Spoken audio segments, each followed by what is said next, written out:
All right. Well, now it is. We are going to wrap up day one of the 2025 Community Banking Research Conference. We have had quite a day. What a long range of insights, perspectives, and to wrap everything up for us, I am pleased to introduce our head of banking supervision here at the Federal Reserve Bank of St. Louis, Carl White. Carl has more than 35 years of experience in the supervision division here at the St. Louis Fed. He currently is Senior Vice President of the Supervision, Credit, and Learning Division. Throughout his career, he has served in various other roles within safety and soundness supervision, beginning his career as an examiner. He has served as a lead instructor and course developer on numerous Fed system training courses, including an international assignment in Brazil.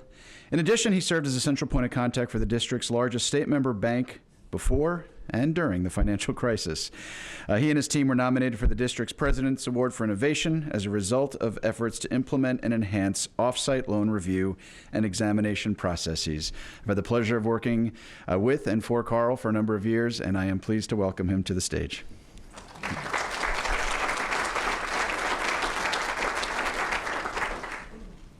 So I get to follow the dynamic keynote speaker who got 2 rounds of applause, and I'm standing before. Yeah. And how did I not get to go on that trip?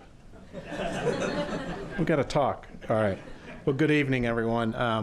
As Jim said, I've been part of this conference since its inception 13 years ago, first as just a participant, but then on the planning committee.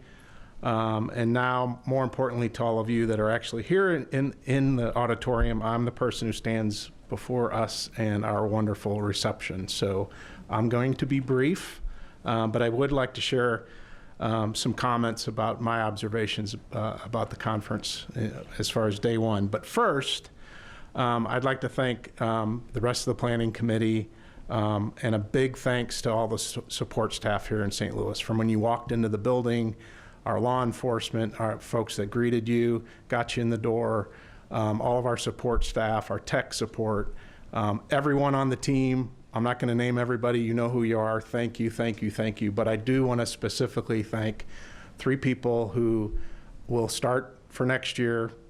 Are we going to cancel Friday's call? All right.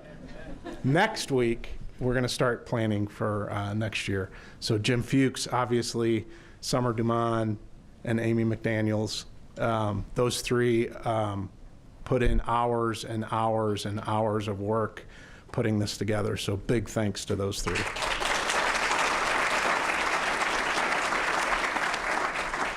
So as I said, let me offer a few thoughts on what transpired today for day one. I think Vice Chair Supervision Bowman kind of summed it up very briefly, but very well in her comment. She said that this conference truly matters, and it really does for all of us. One overarching theme is that this is a room of experts who care deeply about community banking and the community banking business model. First of all, mention our researchers. They spend months and months, maybe in some cases years, trying to understand community banking on a much deeper level. They ask difficult questions. They challenge us, which is good. And they search for answers to those questions that may be counterintuitive. I think we heard some comments today that maybe we might not all agree with, but answers that, when thoroughly researched, contribute to our knowledge and understanding of community banks, which is what this conference is all about. Our community bankers in the room are master practitioners of this craft of community banking. We've heard a lot about relationship lending today, about how they synthesize information from a variety of resources to make decisions that lead to business creation and support the health and vitality of local communities. Our regulators, and I'm a proud federal regulator. See, no applause, none. That's the difference between the states and, nothing. But our regulators understand that a banking system works best when all of a bank's stakeholders trust that the bank is working in the best interests of those who depend on it. We as regulators think about risks, we think about trade-offs, but also understand that bankers need to make choices in order to expand and grow. Regulators have the luxury of seeing intimate details of banks across business models across different geographies and can use that knowledge in discussions with the banks that we supervise. Despite many challenges faced by banks in recent years, we've gone through the pandemic, competition from non-banks, cybersecurity risks, the introduction of AI. We continue to see the almost unbridled optimism of community banks through the CSBS annual survey. And yes, community banks are experiencing margin compression. They are concerned about core deposit growth. But the CSBS survey shows that bankers are quick to identify challenges, figure out a strategy to manage those challenges, and look ahead to what's next in the future. The research presented today was provocative. Our researchers presented interesting evidence around the motivators for opening and closing branches, and our community bank discussant offered really interesting insights into his bank's branching strategy and how they think about branching in a way that runs somewhat counter to what the researchers found. We saw measurable impacts of bank failures on small business lending and heard from a community banker who weathered the challenges of the 08 and 09 financial crisis. He saw firsthand the impact of bank failures in Georgia on local communities and on the businesses that those communities support. He saw how the loss of confidence in one or two banks in a market can impact all banks in a market, but he also showed how banks can and do lean in during times of crisis, supporting communities' recoveries and rebuilding trust. We heard from leadership at the Fed, the CSBS, and the FDIC who confirmed the importance of community banks as key financial intermediaries, but also as economic engines in the communities they serve. This afternoon, we heard from our 2025 case study winners from the University of Tennessee at Martin.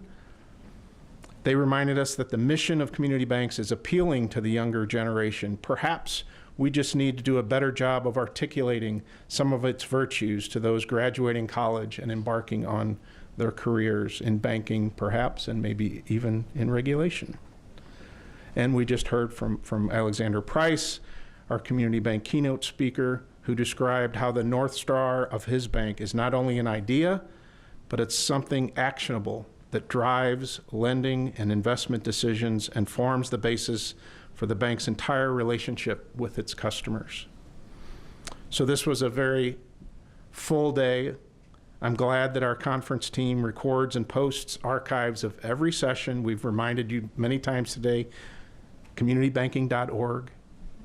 If you don't have it bookmarked, do it now.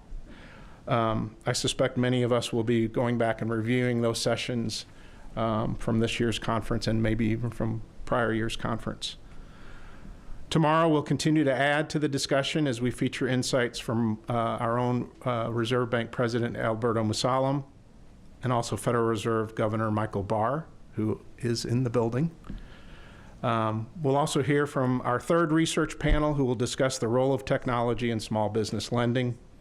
And then our capstone panel tomorrow will feature a team of experts who will discuss the strategic choices many banks have to make in order to continue to expand while still meeting the unique needs of their customers. So with that, I'd like to thank all of our presenters today, but I'd also like to thank all of you who actively participated here in the room and also online.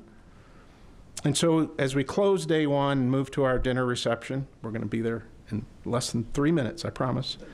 I'd like to wrap up with some interesting references from today.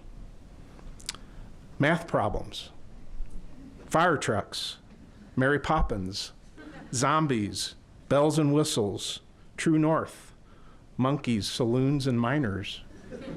But my favorite was from Bill Bickle. Community banks are the hobbits of the banking world, but also the heroes.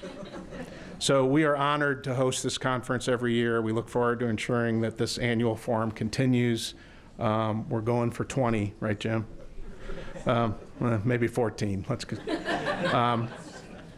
And so we will reconvene back here tomorrow. Doors open at 7:20. Breakfast will be served. We will start promptly at 8:20. So make sure you're seated and ready to go.